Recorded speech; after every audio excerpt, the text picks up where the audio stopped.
There's one other thing that I wanted to talk about, and this is about my fraudulent behavior. That's right. I want to come clean. I'm a grifter and I'm a fraud. Why am I saying this? It's because Zoomers on TikTok, and I didn't even realize that this was going on, have decided that that is the case. As you guys probably recall, I made it to Australian news even because a HasanAbi hit came up to me while we were in Melbourne attending the Palestinian protests. Let's just watch the clip, only the clip right here. I'm sorry, I forgot to say you need to stop drinking Coke Zero on stream. Why? It's boycott. Wait, is it? You're preaching pro-Palestine and you're drinking all this boycott stuff. Please, Hassan, at least pretend. Do it off stream. Please, Okay, I'll put it in a glass. Is Pepsi okay? No. No soda. I didn't know it was like that. I'm trying to stop it. He's an animal. That was like a brief altercation. I obviously didn't want to like debate on camera in that moment. So many Zoomers on TikTok give me secondhand embarrassment, and that makes me want to gouge my eyes out. So while that had happened, it turns out, and I thought people were just like saying that she was cringe or whatever. A lot of right wingers immediately pounced on this and were like, "Yeah, you guys are fucking. This is what you deserve, Hassan. You fucking idiot. You deserve this. This is the community that you've cultivated." Like, and everyone was like basically making jokes about her being maybe a little overzealous, right? While it was not that serious of a moment, or at least I thought, and right-wingers basically uses an opportunity to just like conveniently avoid talking about Palestine, and which is still ongoing, mind you, and they shifted their attention away to how cringe this is. I thought it was over after that. I thought the right wing got their licks in. They thought it was funny, blah, blah, blah. They owned the left, even though they're owning the left on what, like the left not wanting genocide. But it turns out it didn't end there at all. 4 days ago, apparently, people are actually very mad at me. Hijabi Barbie says, and I don't want you guys to yell at her, okay? I don't. That is not the point, because ultimately, these people are on the right side, okay? They might be a little overzealous and they might be a little unproductive, but they are still ultimately on the right side. She said, "This is my friend. She is correct. He could at least pretend and drink it off screen instead of streaming himself, holding it to his millions of viewers, essentially being a walking advertisement. She's standing on business and holding him accountable. Drink some water, bro. It ain't hard. If this was a dude, y'all would have made velocity edits by now." This got 83,000 likes. If Coca-Cola isn't on the official BDS list, then why is it on a bunch of the social media BDS posts? I don't know where people are getting this from, but this is the list I've always worked off of. This is from the BDS movement website. Act now against these companies profiting from the genocide of the Palestinian people. Not only have I also been an obvious supporter of BDS for many, many years, talked about it, talked about some of the complications. The official BDS list literally has these companies: the consumer boycott targets, AXA, Puma, Carrefour, HP, Chevron, Caltex, Texaco, and the like, SodaStream.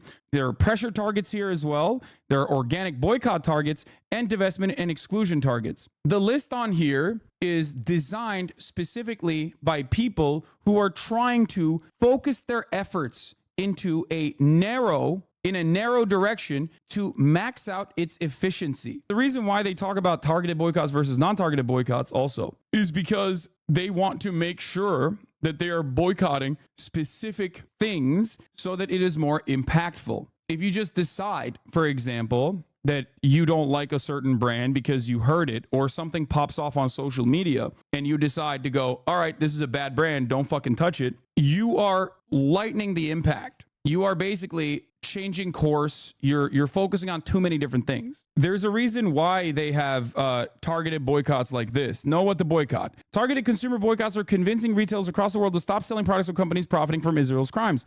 Many Israeli exporters complain that it is getting harder for them to export their products. Virtually all Israeli companies are complicit to some degree in Israel's system of occupation and apartheid. We focus our boycotts on a small number of companies and products for maximum impact. Here's the problem. These companies are all fucking dog shit anyway. And they all do, in some ways, every single company does, in some ways, support Israel. Every single company on the planet does. Israel is an ally to the United States of America. So technically, you could say that about every fucking company, pretty much. Consumer side protest never works. This is a Hogwarts discourse all over again. Consumer side protest doesn't work if it's not directed. Consumer activism doesn't work if it's just simply on Reddit and on TikTok. It needs to be directed with a very specific purpose towards very specific companies. That's what BDS seeks to do. The problem for me in particular isn't necessarily just that like this is silliness. I didn't think that this was that serious of an issue until I saw so many people being like, Hasan preaching that he's pro-Palestine, then proceeds to not take your friend seriously is so insane to me. Like, can he practice what he's preaching? Hasan loses me more and more as time goes on. His disinterest said a lot. Looking cool was his #1 priority in that moment. So y'all finally see through Hasan. At least pretend like the rest of us. She is 100% correct. Understandable, but also starting to sense with you need to usually doesn't transmit valve, speaking from experience. It's a pop can. The way she just stops, you can see hope leave her eyes. Wait, Coke's in the boycott? I never knew. All Coca-Cola products. The issue here is people being like, yeah, actually, these guys are fraudulent. If you think I'm anti-Palestine, your worldview is fucking warped. Stop with this fucking idiotic purity testing. That's my point. I know you guys' heart is in the right place, and I love TikTok. I love TikTok for this reason. Hasan, this is your entire audience? No, it's not. And you're a fucking dumbass. Take a day off, Amelia, 54-month subscriber. It is very frustrating to hear people say, Hasan, this is your whole audience, while you are literally experiencing me describing why this is silly behavior. This is housekeeping. You're watching me engage in housekeeping through commentary as I am purposefully walking you through the steps of why this kind of behavior is like inherently reactionary and is anti-solidarity in general. If I didn't care about it, I would have just let it. It's simply someone being like, I'm more woke than you. I actually have a better way of doing things and you don't, and you're impure and you're actually not a real supporter. It is ridiculous. And like I said, these people, their hearts are in the right place. Okay, this situation is where a lot of people are late to the party and are trying to overcorrect for their lateness. I get it. Why do leftists get like this, man? What the fuck? Y'all need to talk to normal people. Exactly.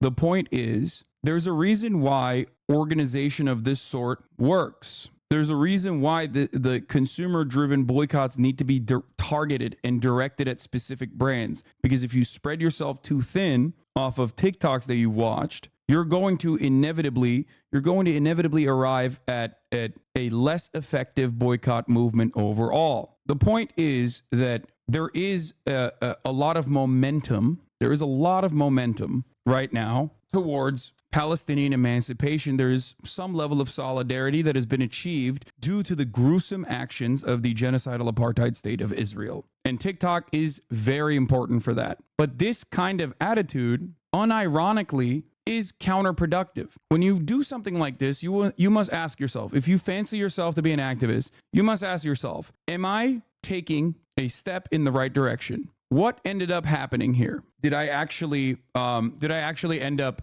achieving a positive goal here? Or did I end up achieving a negative goal here? Holding me, of all people, accountable for drinking Diet Coke or whatever the fuck? Like, are you actually moving the advocacy for the emancipation of Palestinians in the right direction? Think like that. The reason why the right wing used that clip to their advantage was because it was a fun distraction to show how fucking silly and crazy leftists are, right? To the average person, the goal is to make people literally advocating against genocide look deranged. And they used that very effectively. They made great propaganda off of that, which is insane to me because they are the fucking deranged ones. The deranged ones are the ones who are defending ongoing ethnic cleansing. But they're more organized and they're coming at it from a position of power anyway. Now, it's great. Your heart is in the right place. Okay. I love you all for defending Palestinians. I love you all for consistently advocating for the emancipation of Palestinians to put an end to this genocide. And even if we have our disagreements, even if you yell at me, it doesn't matter. Okay. It doesn't matter. I think that it's perfectly fine. As long as, your heart is in the right place, as long as you're still doing this. I do, however, think it's unproductive.